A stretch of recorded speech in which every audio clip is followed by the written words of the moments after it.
je dirais, je lirai avec des mots simples, mythomane et collaborationniste. Parce que vraiment, c'est vraiment pour moi donner l'image d'un pays qui n'a rien compris, parce que ceux qui sont quand même, on parle de Jean-Luc Mélenchon, hein, c'est pas n'importe qui en France, c'est un leader politique qui oublie complètement la menace que représente l'Iran, qui oublie la menace non pas par rapport à Israël, parce que ça lui arracherait quelque chose de dire qu'Israël est en danger, puisque l'Iran menace Israël de destruction depuis 40 ans. Non, de menace pour nous, Français, pour nous, Européens, et de voir un leader qui se dit leader français, leader politique, passer à côté de cette menace, c'est pour moi de la collaboration. Oui, oui, oui, oui, oui, oui. Oh là là là là. Stop, stop, stop, stop, stop, stop, stop, stop, stop, stop, stop. Tiens, tiens, tiens. On a de la chance en France, n'empêche. Hein. Vous vous rendez pas compte, vous? Vous vous rendez pas compte la chance qu'on a d'être en France? Bordel! Mais c'est une chance unique.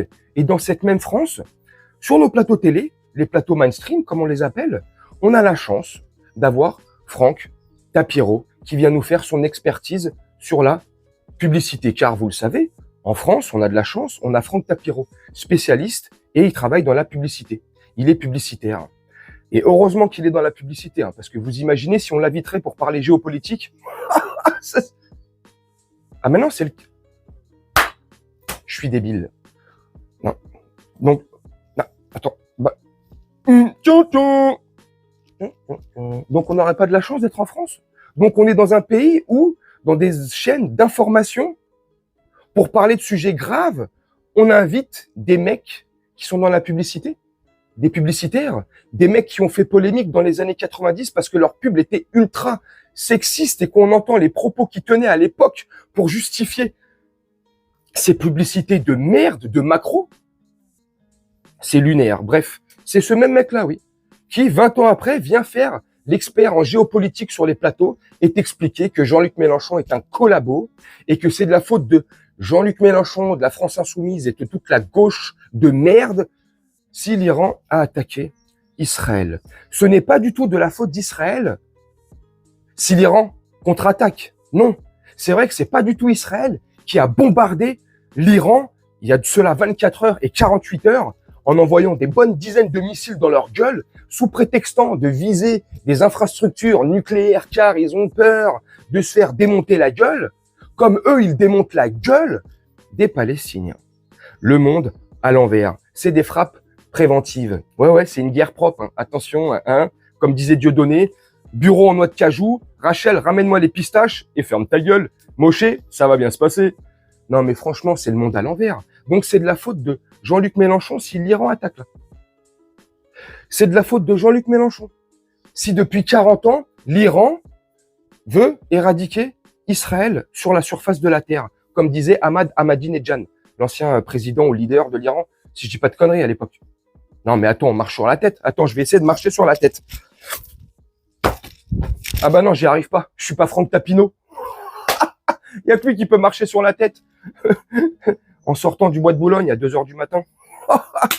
Et en me prétextant avoir perdu son chemin. Mais non, mais c'est parce que... alors, je sais pas comment je m'en suis retrouvé au bois de Boulogne. J'étais sur porte-maillot. J'ai mis le clignotant. Et là, je sors d'un restaurant en plein milieu du bois. Mais je comprends pas. Et avec sa madame derrière qui joue au SM, là. Avec un masque et tout, la jupe qui était relevée comme ça ici, là. Il marchait comme un T-Rex à la sortie du bois, et ça nous donne des leçons, ça. Ça insulte Jean-Luc Mélenchon de collabo. Alors Jean-Luc Mélenchon, vous le savez, pour ceux qui me suivent depuis un bout de temps, je le porte pas spécialement dans mon cœur. Mais j'aime pas qu'on dise des bêtises non plus. Que ce soit sur lui ou d'autres. Quand il y a des choses qui doivent être dites, si ces choses sont réelles, on les balance, on les dit, que ça fasse du bien ou pas, que ça fasse plaisir ou pas. Mais quand c'est faux, peu importe la personne, moi je vais le dire. Et là, en l'occurrence, c'est complètement faux. Donc c'est un collabo, Jean-Luc. Et ben putain, Francky, t'as honte de rien, toi. Hein. T'es né avant la honte. Hein. C'est toi qui as inventé le concept de la honte. Hein. C'est toi qui as inventé dans le dictionnaire Larousse le mot et la définition de la honte. Hein. Non mais c'est pas possible. On inverse les mots, on inverse les choses. C'est comment? Sérieusement. Non mais bref. Donc en gros, voilà. Donc maintenant, si Israël subit de la part de l'Iran, c'est de la faute de Jean-Luc Mélenchon et de la France Insoumise, parce que c'est lui qui met de l'huile sur le feu, c'est lui qui a pactisé avec le diable, avec le mal, c'est lui qui est parti, c'est Jean-Luc Mélenchon qui part tous les mois avec le guide suprême, là, parce que c'est des guides suprêmes là-bas, des leaders, je sais pas quoi, là, en Iran, là. C'est des chiites, oui, je dis pas de bêtises. Donc, tous les mois, il part là-bas, ouais. Un rendez-vous, tu sais, qu'il arrive, jet privé, première classe. Tu me diras, jet privé, il y a qu'une classe. Hop, hein. Noix de cajou et pistache à la sortie de l'aéroport pour accueillir le leader suprême, Jean-Luc Mélenchon. Ahmad Mélenchon.